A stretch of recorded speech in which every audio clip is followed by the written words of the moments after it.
Alrighty, here we go. Brand new Flyers Daily for the 9th of November, 2023.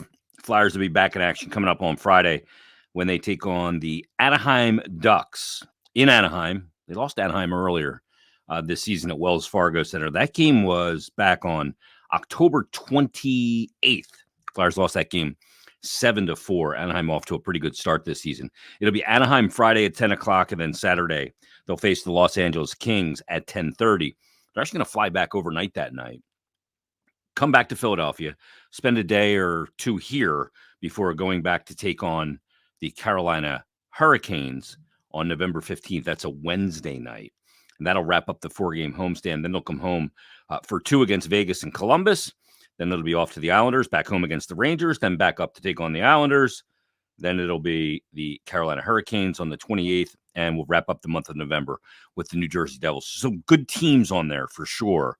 Some teams that you will go, okay, bona fide playoff teams, no doubt about it. The Rangers, Carolina, New Jersey, for that matter, all going to be teams that are going to be headed to the postseason. And the Flyers coming off that loss against the San Jose Sharks. And boy, were the hot takes flying on social media. I am convinced. Now, you can always tweet me at Jason Myrt, JasonMyrt. You can DM me there as well. My DMs are open. You can email me, jason.myrtetus, Myrtetus, at gmail.com. And look, I'm not sure. Like, I see games like that happen against San Jose. And look, we were hard on the team yesterday in the episode, losing that game. The fact that it became a trap game, that they're in no position to take any team lightly. And we went in on that, and you can go back to listen to that if you missed it. I mean, we were taping that right after the game, and I was a little fit to be tied. But here's the deal. I don't know sometimes if what I see on social media or, I hear when I run into people out at, the Wawa or, if I'm walking around the downtown borough of Westchester and I see some people that are Flyer fans or whatever it is, if dissatisfaction is just louder than understanding. Now, what I mean by that, like dissatisfaction, if you're not happy about something, you're much more vocal about it. It's kind of the negative minority or, the angry minority, but it's very loud. It's very vocal. It's very pronounced. When you have an understanding about something, you're not going to complain about it. There's not really much to say other than you have an understanding that in this example, a rebuild in sports is full of bumps and little peaks and little valleys, little positions in seasons where you go, wow, maybe we're not as far away as we thought. And then other seasons where you go, wow, we're way further away than we thought. And that's kind of what this year has been. Now, the truth in it lies somewhere in the middle. It's not to the extreme of we're not as far as we thought, and it's not as we're way worse than we thought. It's somewhere in the middle of that is where the truth lies. And it's 13 games into a season. Yeah, they lost to a San Jose Sharks team that stinks out loud, has been terrible. They were 0-10-1 coming into the game. They gave up 20 goals in the 2 games prior. But look, these things are going to happen when you're in a rebuild. And the thing I think that I find so interesting, I don't tweet a lot anymore. I read a lot on Twitter, and sometimes I go, okay, I've had enough, and I got to just put the stupid thing down and go, this echo chamber of contradictions and revisionist history and a lack of understanding. I have to just put it down for my own sanity. Like I've gone to, I don't block people on social media, but I've gone to the mute because I just can't, it drives me bananas. But as I'm like kind of looking after the game yesterday and, immediately after the game that night and need to get to bed and the whole thing, I see a lot of the people, the people that I have seen for multiple years now, beating on the Twitter app like a drum about the team needing to do a rebuild and do a proper rebuild, but then freaking out when they lost that game or freaking out when they lost to Buffalo. If you want a rebuild, if you're saying this is what they've needed to do, then be prepared for what comes with a rebuild. Awful losses like the one to San Jose are part of a rebuild. I'm not excusing the loss. I'm not. That was a bad loss. They took a team for granted that they cannot take for granted. Bad loss. That team has stunk so far, and you lost to them. And you carry the embarrassment of being the first team that lost to that team. But damn it, if you've been asking for a rebuild and you're going to get mad every time there's a bad loss through a rebuild, then you're going to drive yourself crazy. Absolutely insane. And it makes, for me, that makes those people just, I can't take it anymore. It's like I have to mute you. You've been asking for the rebuild. You've got the rebuild. And every essence of it, by name, all of it.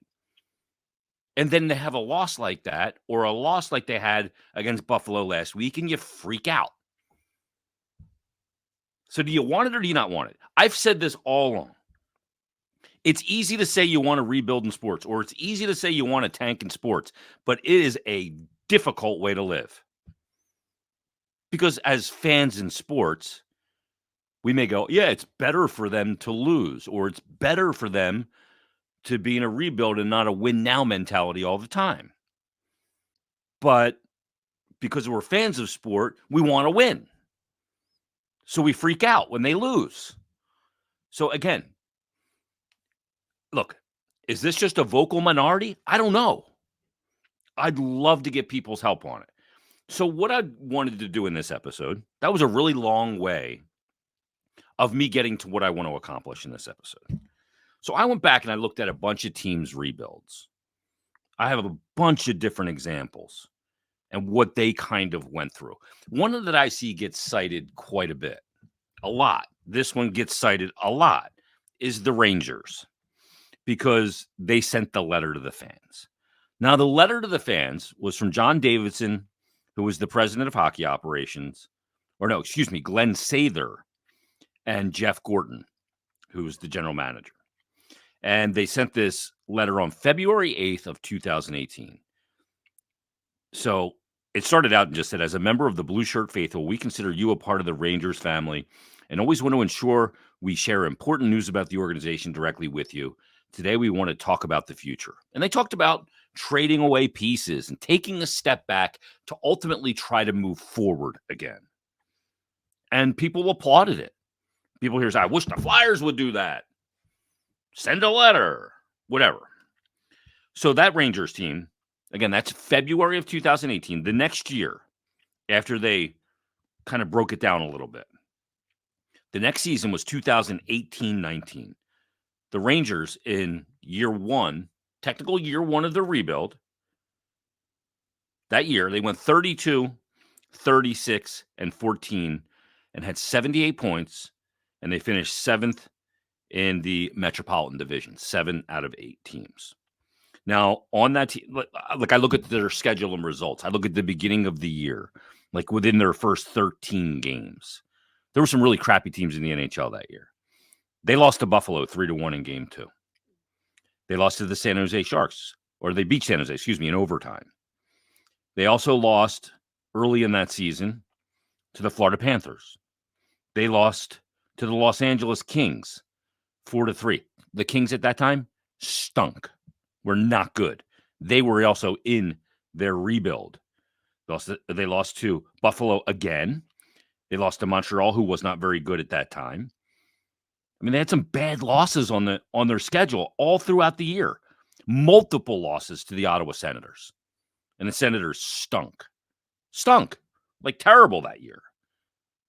I mean, you look at the teams in the NHL that season, the Ottawa Senators were the worst team in the league. They had multiple losses against them. The Sens that year went 27, 47, and 6. The Kings were the second worst team. They lost to them twice. 31, 42, and 9. They lost to the Devils multiple times. Third worst team in the league. They split with the Detroit Red Wings.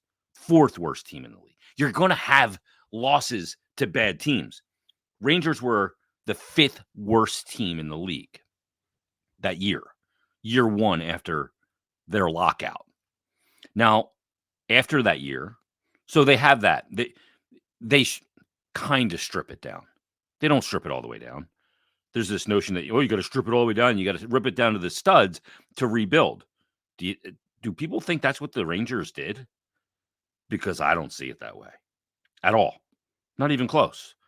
Yeah, they got rid of some guys, but did they get rid of Chris Kreider, Mika Zibanejad?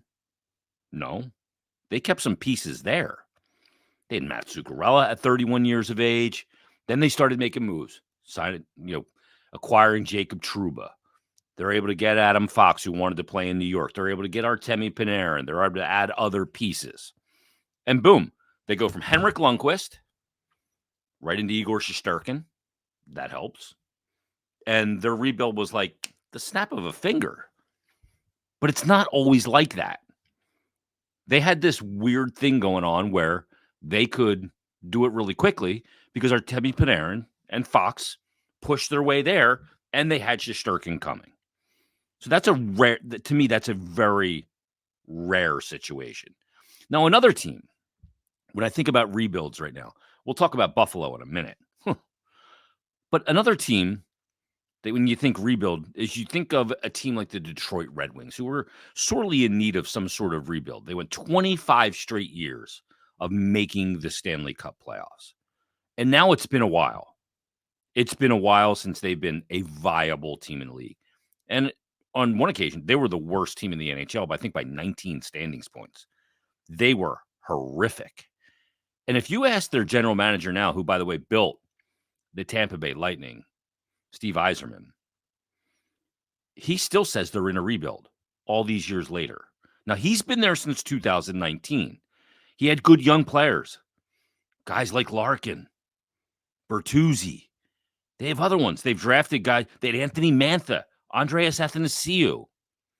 The only one that remains out of that group is Dylan Larkin.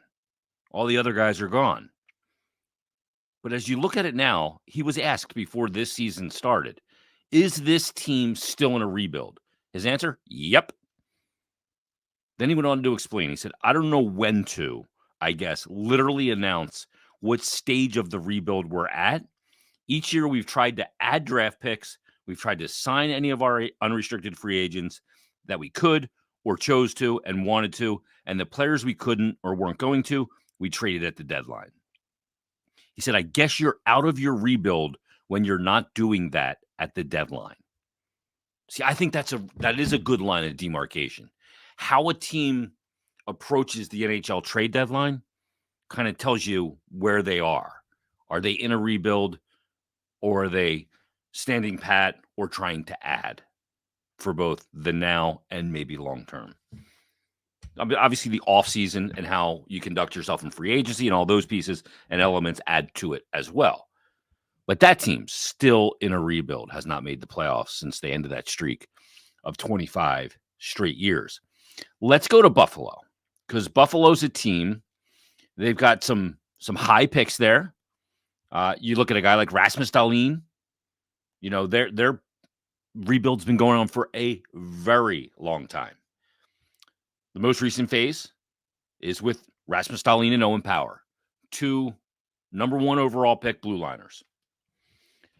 They have some good young talent, but are they a team that's ready to win? Now, through the rebuild, they lost some really big, important pieces.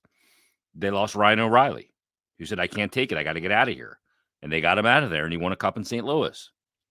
You look at what they've had between the pipes. They haven't made the playoffs in 14 years, I think it is now. I mean, it's taken a little long. No? I mean, if we're freaking out over a loss to San Jose and a loss to Buffalo last week in what I think is year 2 of this rebuild, year 1 of when they actually termed it a rebuild, if we're 13 games in and people are freaking out now, are we going to really wait 13, 14 years? No, of course we're not, because that's absurd, which is why you don't always tear it down. let's look at a team like Ottawa. Now, Ottawa's an interesting one when it comes to the notion of rebuild. Ottawa's a team, they had this run a few years ago, just a great run that nobody saw coming. They had a good team. They had some good players. It was 2017. The Penguins ended up winning the Cup that year. They're playing the Pens in Game 7. Is that the Chris Kunitz goal? I think so. But all the key players from that 2017 team were sent packing. Here's who they were. Mark Stone, Cup champion with the Vegas Golden Knights. Erik Karlsson came off an unbelievable year last year, now with the Penguins. I think it was a dumb move by the Penguins, but that's another story. Ryan Dzingel, Kyle Turris, J.G. Pageau, who's now with the Islanders, Derek Brassard, some important pieces. And they've really tore it down, and they're trying to build it back up. They got Josh Norris. They got Tim Stützle. They have Brady Tkachuk. They got Claude Giroux, Drake Batherson, Jake Sanderson. They've got some good pieces. They make that big trade for Jacob Chikrin last year. All of these elements. Their team, okay, they're finally ready to win. This rebuild's going to pay off. We're freaking out in year 1.5 of this rebuild. Imagine what they're doing in Ottawa right now. Because Ottawa right now, through 10 games, has a record of 4-6. I mean, they've made all those moves and all those pieces. They're 4-6. So you look at that. So, look, I say all of that to say this. And maybe this is just the echo chamber and the very vocal minority of angry people that said, I want to rebuild. I want to rebuild. They have to rebuild. They need to rebuild. They need to stink to get better. They need to tear it down. But then when they don't perform well, I'm going to freak out there as well, because they're just never going to be happy. They say they want one thing, but when it starts to happen, they freak out that it's happening. Maybe that's what it is. I don't know. I don't. But I think there's a lot of people out there that just don't understand what a rebuild is. They don't understand what they're asking for. You don't say a team needs a rebuild, go to sleep and wake up and it's over. It's not a red-eye flight from L.A. where you take a sleeping pill and you wake up at the baggage claim line. That's not what it is. So, I don't know. I'm not going to make it through the season unless I mute these people. I mean, just such revisionist history on there. It's crazy. Like, we got to get through this thing with some understanding of what a rebuild is. And that sometimes there's going to be games like that San Jose game. And again, this isn't us letting the team off the hook, because that can't happen. You can't take an opponent for granted. You can't come in there going, we're way better than that team and expect to win, because it still is the NHL. You'll lose, and they showed it. Then there's some teams in the league that could have gone against San Jose. Like Vegas could play San Jose, not give them an ounce of respect. Be like, this team stinks. And go in there and probably play horribly by their standard and still win. Flyers aren't that team. Breaking news. That's not the Flyers right now. So there's a lot of work to be done to get to that point. All right, let's wrap it up there. Let me tell you that Flyers Daily is presented by Ticketmaster, Make More Memories Live, and that we're really hoping on Friday in Anaheim the Flyers get lots of goals and lots of assists, because that means the Flyers are teaming up with Penn Medicine for the Penn Medicine assist, which hopefully gets more food donated. 30 pounds of food for every assist the Flyers get this season will be donated to local communities in need. So we're hoping for that coming up on Friday as well. So we'll see where everybody goes, but I'd love to hear from people. Is this just the vocal minority, or is this just a lack of understanding from a certain segment of the fan base? What is it? All right. We'll talk to you tomorrow on a brand new Flyers Daily.